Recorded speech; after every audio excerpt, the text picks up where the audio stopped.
Hello friends, आज की इस रिवीजन वीडियो में इसमें क्विक रिवीजन कर लेते हैं 2-3 क्वेश्चन का। प्रश्न नंबर 7 है, किशन चाय के 2 किस्मों, एक 210 रुपए पर केजी और दूसरा 240 रुपए पर केजी वाली को 5:7 के अनुपात में मिला दिया। यदि वह मिश्रित चाय का 273 रुपए पर केजी के भाव से बेचता है तो उसका लाभ प्रतिशत क्या होगा। मतलब चाय का एक क्रय मूल्य 210 रुपए है और दूसरा है 240 रुपए, वो 5:7 में मिला दिया है। चाय का जो विक्रय मूल्य है 273 रुपए पर केजी है, 5:7 के अनुपात में इसे मिलाया है। कौन चाय है? एक है 210 रुपए पर केजी और एक है 240 रुपए पर केजी। अच्छा, जब दोनों में अनुपात में 5:7 है, दोनों अनुपात को जोड़ेंगे तो अनुपात में कितना आ जाएगा? अनुपात में हो जाएगा 12 केजी। यही है, मतलब इतना केजी था, 5:7 के अनुपात में मिलाया था, टोटल कितना था? 12 केजी। अब 210 रुपये पर केजी खरीदा है और 240 रुपये पर केजी खरीदा है। मान लेते हैं कितना केजी खरीदा है, उसको मान लेते हैं x केजी खरीदा है। अब इसे सॉल्व कर देते हैं। अब इसमें गुना कर देंगे लीनियर मेथड से। ये लीनियर मेथड होता है जो सबसे बेस्ट मेथड है। 5 से 210 में गुना करेंगे, हो जाएगा टोटल 12x है, केजी से केजी कट जाएगा। ये दोनों को जोड़ देते हैं। मान लीजिए इतना 1050 केजी खरीदा और 1680 केजी खरीदा है, इस भाव से खरीदा है।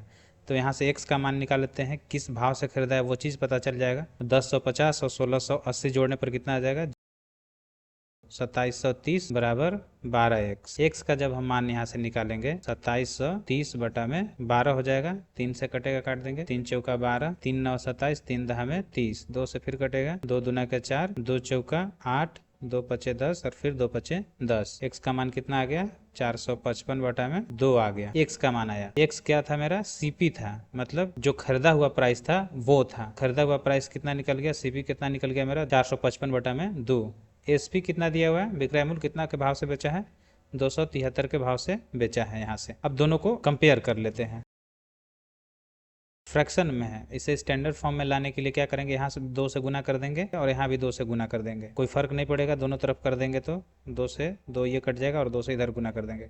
इधर से 455 हो जाएगा और यहाँ पे हो जाएगा 3 दूना के 6, 7 दूना के 14 और 2 दूना के 4, 1 5, 546। यहाँ पर कितना का अंतर है? 91 का अंतर है। 91 रुपये का इसको फायदा हो रहा है। 455 रुपये में खरीदा और 546 रुपये में बेच रहा है, तो 91 रुपये का फायदा हुआ।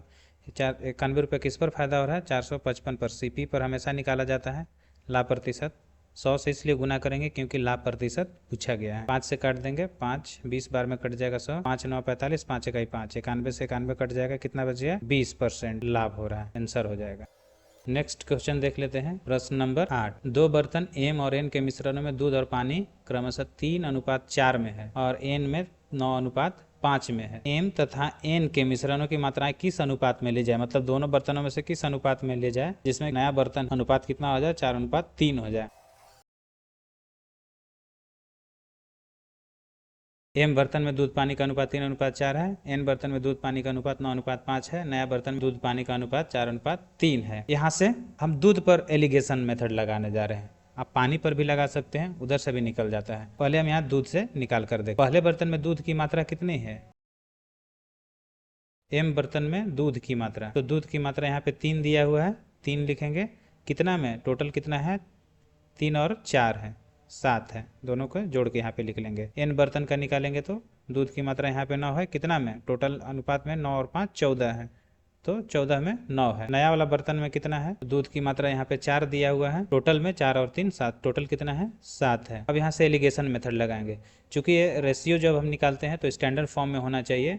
ये स्टैंडर्ड फॉर्म में संख्या नहीं है, इसे स्टैंडर्ड फॉर्म में निकालने के लिए क्या करेंगे? 7, 14 और 7, हर का एलसीएम निकालेंगे, 14 हो जाएगा। अब 14 में सबसे गुना कर देंगे, सभी फ्रैक्शन में 14 से गुना कर देंगे। इसमें भी 14 से गुना कर देंगे, इसमें भी 14 से गुना कर देंगे, ताकि मेरा जो फ्रैक्शन में वैल्यू दिया हुआ है वो स्टैंडर्ड फॉर्म में हो जाए। अनुपात स्टैंडर्ड फॉर्म में हमेशा निकाला जाता है। 7 दूना का 14, 14 से 14 एक बार में कट जाएगा, 7 दूना का 14 यहाँ भी कट जाएगा। ऊपर में इसका गुना करके लिखिएगा तो इसका मान कितना आ जाएगा? पहले वाले का मान आ जाएगा 3 दूना के 6, दूसरे वाले एन बर्तन का आ जाएगा 9, नए वाले बर्तन का आ जाएगा 4 दूना के 8। अब यहाँ से एलिगेशन लगा दीजिए, 6 और 9 है और नया वाला 8 है। यहाँ से एलिगेशन मेथड लगाएंगे, आराम से आपका निकल जाएगा। 9 में से 8 चला जाएगा, 1 बचेगा, और 8 में से 6 चला जाएगा 2। तो जो आंसर निकल के आएगा 1:2। 1:2 के मात्रा में निकालेंगे तो नया वाला मिश्रण में दूध और पानी का मात्रा, ये अनुपात जो होगा 4:3 3 होगा। यहाँ से दूध की मात्रा निकाले हैं। सेकेंड मेथड में देखते हैं पानी की मात्रा निकाल के। सेम क्वेश्चन है, वही इसमें पानी की मात्रा निकाल लेते हैं, बस जो दिया हुआ है उसको लिख लेते हैं।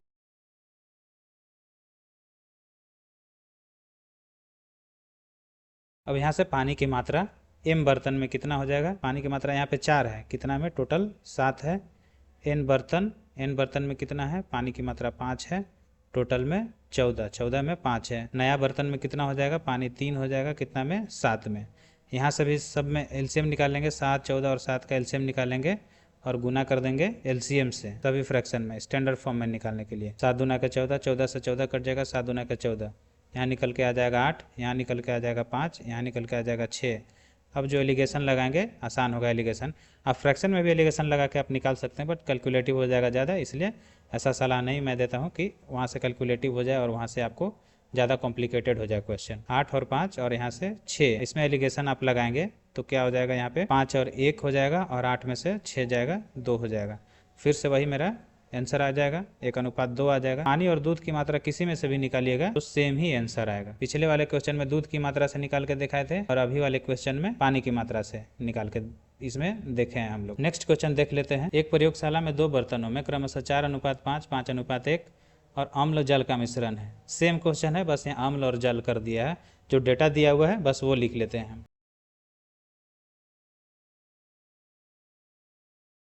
अम्ल की मात्रा पहला में कितना हो जाएगा, 4, टोटल में कितना है 9। अम्ल की मात्रा दूसरा में 5 है, टोटल कितना हो जाएगा 6। नया वाला में कितना है अम्ल की मात्रा, 5 है, कितना में 9 में। 9, 6, 9 का एलसीएम निकालेंगे तो कितना आ जाएगा, 18 आ जाएगा। सब में 18 से मल्टीप्लाई कर देंगे, चूँकि फ्रैक्शन में स्टैंडर्ड फॉर्म में लाना है। 9 दूना का 18, 6 तरी 18, 9 दूना का 18। नया जो अनुपात निकल के आएगा वो 4 दूना के 8 आएगा, 5 तिहाई 15, 5 दूना के 10। एलिगेशन मेथड यहाँ से हम लगा देंगे, एक 8 है और दूसरा 15 है, एक से बड़ा है और एक से छोटा है।